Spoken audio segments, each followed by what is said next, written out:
আগামী জাতীয় সংসদ নির্বাচন অবাধ, সুষ্ঠু ও নিরপেক্ষ করতে আইনশৃঙ্খলা বাহিনীকে প্রস্তুত থাকার নির্দেশ দিয়েছেন অন্তর্বর্তী সরকারের প্রধান উপদেষ্টা ডক্টর মোহাম্মদ ইউনূস।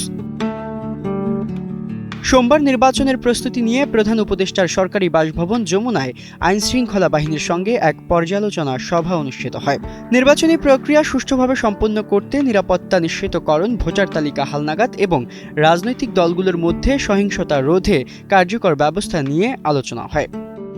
বৈঠকে নির্বাচনী পরিবেশ শান্তিপূর্ণ রাখতে আইন প্রয়োগকারী সংস্থাগুলোকে সর্বোচ্চ সতর্কতা অবলম্বন করার কথা জানান প্রধান উপদেষ্টা। পাশাপাশি আইনশৃঙ্খলা বাহিনীর সদস্যদের নিরপেক্ষতা ও পেশাদারিত্ব বজায় রাখার উপর জোর দেন তিনি।